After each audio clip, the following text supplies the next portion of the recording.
Kedia, le leader de l'opposition Raila Odinga, continue d'affirmer qu'il a remporté les élections du 8 août. L'homme justifie sa prestation de serment lors d'une inauguration devant des milliers de partisans cette semaine. La République démocratique du Congo a commémoré jeudi le premier anniversaire de la mort de son opposant historique, Étienne Tshisekedi. Les obsèques de ce dernier sont toujours attendues.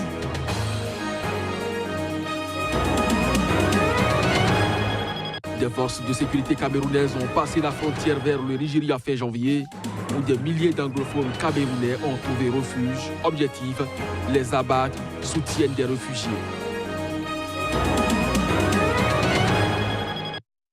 Bienvenue à chacun, bien bonjour à tous. Mesdames, Messieurs, nous démarrons donc cette édition par le Bénin où quelques dizaines de maires de l'espace francophone étaient en conclave jeudi à Cotonou. Objectif de la rencontre, réfléchir quant au développement des territoires et à la complémentarité des communes. Les détails avec Claire Stéphane Sacrabeto et Juste Don Hissou. Il était temps que les élus communaux tiennent ces assises afin de faire le point et d'approfondir leurs réflexions quant au développement de leur territoire. Il est aussi question de mettre en relief l'importance de la complémentarité entre les communes dans l'espace francophone. Le Bénin abrite la réunion. Aujourd'hui, plus que jamais, nous devons conjuguer nos complémentarités pour le développement harmonieux de nos territoires.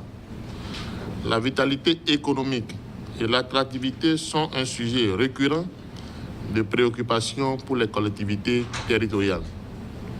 Dès lors, il faut activer les leviers de la synergie pour apporter une bonne réponse à cette problématique. Pour un bon aboutissement des divers objectifs énumérés, il faut booster les associations des communes et redynamiser leurs partenariats entre les locaux et leurs homologues à l'international. Nous intervenons aussi avec l'Union européenne pour le renforcement des réseaux internationaux. Je pense à l'Union du Maghreb arabe, je pense à l'Afrique centrale, aux villes de l'océan Indien et de l'Asie du Sud-Est continentale. Quand on voit ce panorama, on a une idée très claire des choses, mais aucune situation n'est identique. Et il ne me viendrait pas à l'esprit d'agir ici de la même façon qu'à Conakry ou à Djibouti. Ici, l'histoire de la décentralisation a commencé avec la conférence des forces vives de la nation et la constitution du 11 décembre 1990. L'évolution de la décentralisation au Bénin, l'ancrage de l'ANCB dans le dispositif institutionnel, le dynamisme associatif local nous conduisent à développer ici un renforcement des capacités qui favorisera la promotion de la conscience citoyenne. La nécessité d'esprit d'ouverture, de constitution d'alliances stratégiques et professionnelles s'avère donc incontournable. Une information qui risque de faire grand bruit. Des forces de sécurité camerounaises ont passé la frontière vers le Nigeria fin janvier, où des milliers d'anglophones camerounais ont trouvé refuge. Objectif ici, les abattre, soutiennent beaucoup plus les réfugiés. Reportage.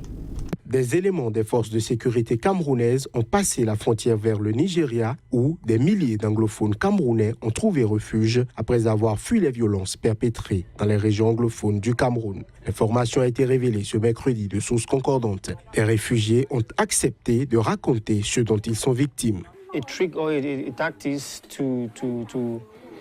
L'armée camerounaise nous a piégés. Leur tactique est d'appeler les personnes à rentrer chez elles et de les tuer. On a compris qu'ils nous demandaient de rentrer pour notre sécurité. Et quand les gens rentraient, ils commençaient à tirer.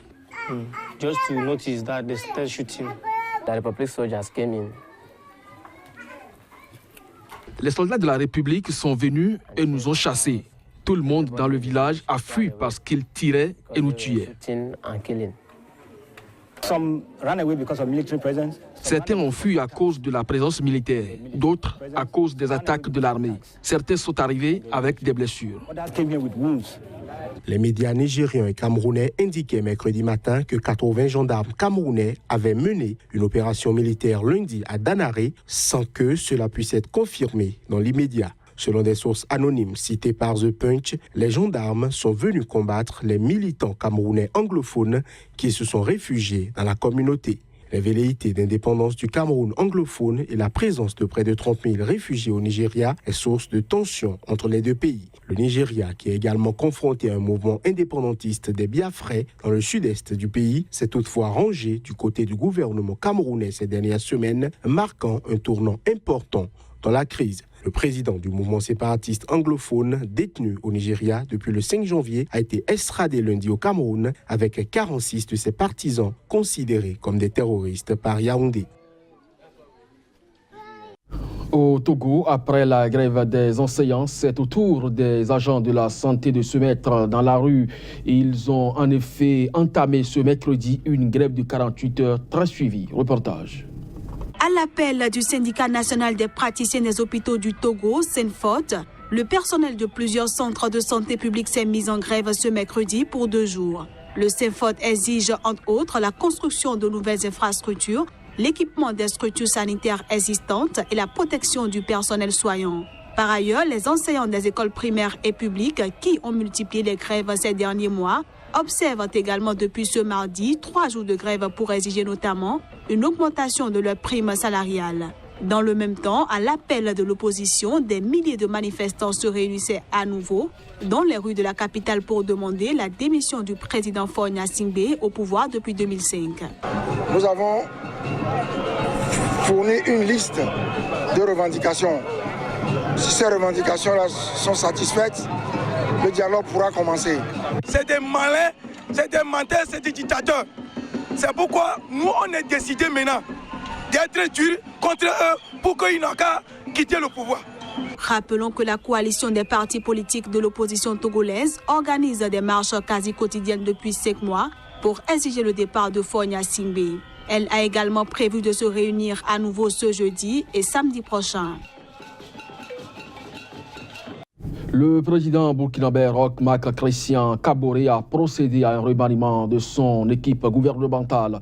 La nouvelle équipe est marquée par l'entrée de 9 ministres et la création d'un ministère de l'intégration africaine. La nouvelle équipe gouvernementale mise sur pied ce mercredi par le président burkinabé Roch Marc Christian Kaboré est composée de 33 portefeuilles contre 32 dans le précédent. Elle est constituée essentiellement par les personnalités proches du parti, Mouvement du peuple pour le progrès, MPP, au pouvoir. On note notamment l'entrée de 9 ministres et la création d'un ministère de l'intégration africaine. Ainsi, Simon Compaoré, qui était contesté par la société civile, devient ministre d'État auprès de la présidence du Faso, cédant le portefeuille de la sécurité à Clément Sawadogo. Le Premier ministre Paul Kabatieba, qui était également contesté, a été maintenu à son poste. Par ailleurs, 2 figures de la société civile, Seini Ouedraogo et Arona Kaboré, font leur entrée dans le nouveau gouvernement en occupant respectivement le ministère de la fonction publique et du travail et celui du commerce et de l'industrie. Quant à Abdul Karim Sango, un autre acteur de la société civile, il devient ministre de Culture, des Arts et du Tourisme en remplacement de Youssouf Sawadogo qui n'aura occupé ce poste que pendant 4 mois. En ce qui concerne le ministère de l'Énergie, il change également de main et échoit à Béchir Ismaël Ouedraogo, précédemment député, tout comme Laurence Ilboudo qui occupe désormais le portefeuille de la femme et de l'action sociale. Stanislas Ouaro devient quant à lui ministre de l'Éducation nationale et de l'alphabétisation, tandis que Vincent Dabilgou occupe désormais le ministère des Transports. Enfin, un nouveau ministère de l'intégration africaine et des Burkinabés de l'extérieur a été créé et est occupé par Paul Robert Tiendré-Beogo. La République démocratique du Congo a commémoré jeudi le premier anniversaire de la mort de son opposant historique, Étienne Tshisekedi. Les futurs obsèques et l'héritage politique de ce dernier continuent d'aviver l'interminable crise congolaise entre l'actuelle opposition et le régime du président Joseph Kabila. Les images. 1 an après sa mort à Bruxelles, le 1er février 2017, le corps d'Étienne Tshisekedi attend toujours dans une morgue en Belgique son rapatriement et son inhumation dans la terre de ses ancêtres.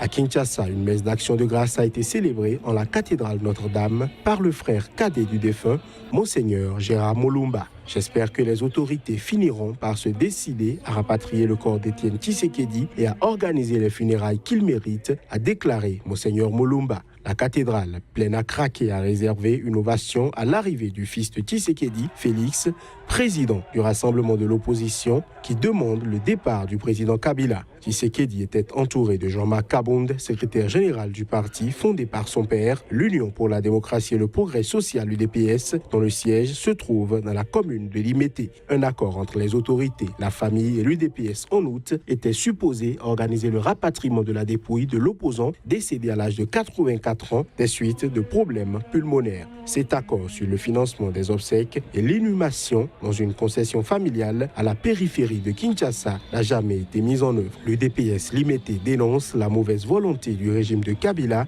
qui considère Tshisekedi mort toujours comme opposant, accuse un cadre du parti qui vit en Belgique. De son côté, le ministère de l'Intérieur renvoie les familles politiques et biologiques à leurs propres responsabilités, affirmant que sa porte reste ouverte. Au Kenya, le leader de l'opposition, Raila Odinga, continue d'affirmer qu'il a remporté les élections du 8 août. L'homme justifie sa prestation de serment lors d'une inauguration devant des milliers de partisans cette semaine. Je peux parler sans peur de contradiction. C'est pour ça que j'affirme avec beaucoup d'énergie et conviction que c'est moi qui ai gagné les élections. Ceci est la raison pour laquelle j'ai pu venir devant un tel nombre de Kenyans et tenir la Bible. Je ne le fais pas parce que je suis fou, ni parce que je suis mégalomane. Je suis un Kenyan très raisonnable et je parle avec la conviction que j'ai gagné les élections. Jubilé, le parti au pouvoir, est en train d'arrêter des gens, de les emmener au tribunal pour les inculper. Il les menace avec des accusations de trahison et ce genre de choses. Nous voulons que Jubilé accepte qu'ils ont perdu les élections.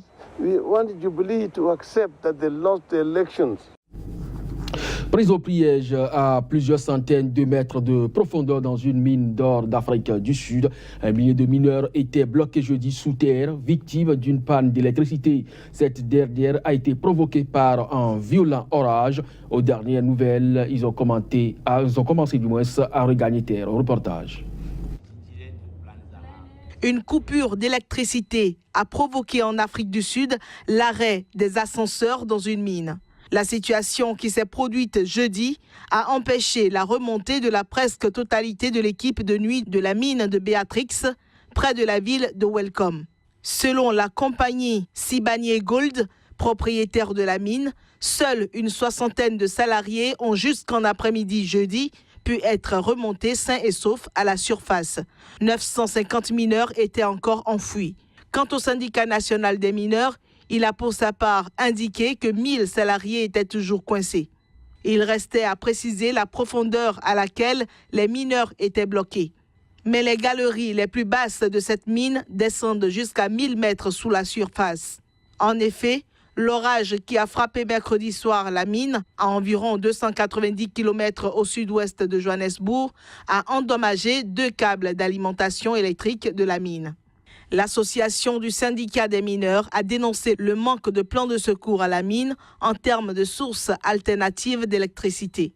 La principale centrale syndicale du pays, la COSATU, a pour sa part demandé une enquête sur cet accident et exigé que la compagnie soit tenue responsable pour négligence. Les accidents miniers sont fréquents en Afrique du Sud, qui possède les mines les plus profondes au monde.